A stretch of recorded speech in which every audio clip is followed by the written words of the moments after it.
The Central Asian state of Afghanistan has become a sort of tripwire, first for the Soviet troops, now for the American and coalition forces. So could there be an end to the civil wars and political chaos in Afghanistan? Is there a chance for democracy and a democratic rule in Kabul?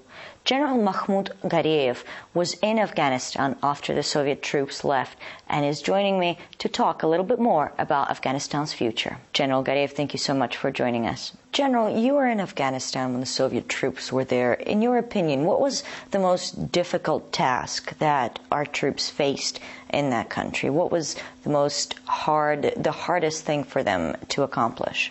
For the Soviet troops, the most difficult thing was the uncertainty of their status. Immediately after our paratroopers landed in Kabul, Marshal Sokolov, chief of the Defense Ministry's task force, said at the meeting of unit commanders, "We did not come here to fight. Do not engage in any hostilities. Establish garrisons. Carry on combat training and be vigilant. That is all." But the very next day, then Minister of Defense Colonel Rafi came running to him. Panic-stricken, he said there had been a rebellion in Herat, and the rebels had disarmed the army command and seized the artillery. He begged for urgent help. "Well, we didn't come to fight, did we? The situation was getting catastrophic. If the same happened in 2 or 3 other places, that would mean that the government army was defeated and disarmed by rebels in front of Soviet troops. So Sokolov ordered a battalion dispatched to Herat for that one and only case. But then it became a habit, the units being sent here and there. The idea that troops would not engage in the fighting had been naive from the very beginning. How can one ever go to a country where the people are in a civil war and stay aside? It had been clear since the very beginning that going there and staying away from the fight would be impossible. Essentially, we went there without any goal or program. What to do, what objectives to pursue. I still hear arguments about whether the troops accomplished their objectives or not. There are no objectives, such as occupying an area or to defeat somebody. That uncertainty of our status made everything, including the task of helping the Afghan army, extremely difficult. Now, you mentioned decisive movements, quick actions, and a large army presence, but that is exactly what the United States and the coalition forces did, and they're still failing to accomplish their tasks. They're still stuck in the same battles that the Soviet troops were stuck in. What's the difference? What is their mistake? They're repeating our mistake. At the moment, the number of American, British, and other troops in Afghanistan is almost equal to what we had in the 40th Division, which is about 100,000. 42 countries are involved, but they're having great difficulties in solving problems.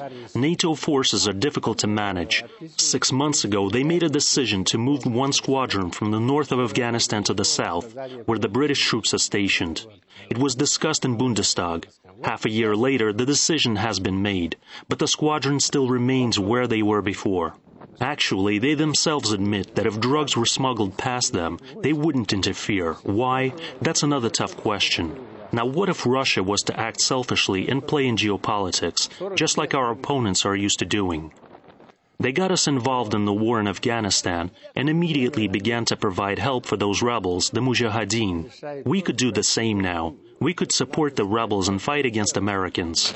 But it's not even in our people's minds. No one is going to do that. When I was there in 1989 and 1990, the production of drugs almost ceased, apart from in certain areas. Since then, it has increased by 44%. And all of the drug traffic goes through the city of Osh, where we want to establish our base, and Termes or other places. 90% of drugs from Afghanistan go to former Soviet republics. 80% of the world's drugs are produced in Afghanistan. They've outdone the South American countries such as Colombia. 30,000 young people in Russia die from drug use every year. And sadly, some of the leaders from the CIS countries don't really want to interfere. In other words, there are too many people who make money on this. I don't make anything up. Americans themselves admit that drugs are often transported out of Afghanistan on American planes. Drug trafficking in Afghanistan brings them about $50 billion a year, which fully covers the expenses tied to keeping their troops there.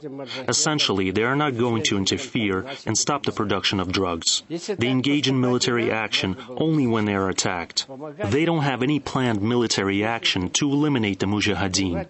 Rather, they want to make the situation more unstable and help the Taliban to be be more active.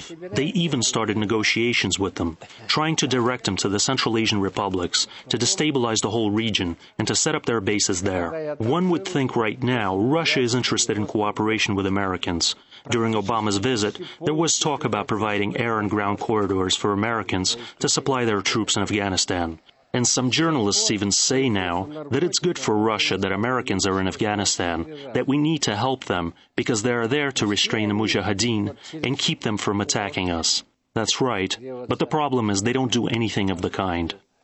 If the Soviet troops hadn't left Afghanistan in 1989, do you think that the country would be different now? How would the presence of Soviet troops have affected Afghanistan's present? Not so long ago, Najibullah made national reconciliation the foundation of his policy. It had had results before. There was really no need for the Soviet troops to remain in Afghanistan after 1990. Our troops left on the 15th of February. I arrived there with my group on the 7th. Although Gromov said that there were no soldiers left there after he left, but what about us? I met with the leaders of our main divisions, specialists, advisors. We all stayed there, and we were all Soviet soldiers at the time. I guess he said it for some political reason. The Soviet troops left, and the Najibullah regime actually grew stronger. The thing is, while the Soviet troops were there, the 7 or 8 rebel groups had one common enemy, the Soviet troops. They joined forces to fight against it. When the troops left, there was no common enemy left, so they started to fight with each other. Najibullah used this craftily in setting them up one against the other. He did it to remain in power even without the Soviet troops. The troops left. Russia had a change of leadership. And what happened? General Rudskoy went to Afghanistan and got in touch with the Mujahideen, those we fought against, those who held them captive. Kozyrev also took their side.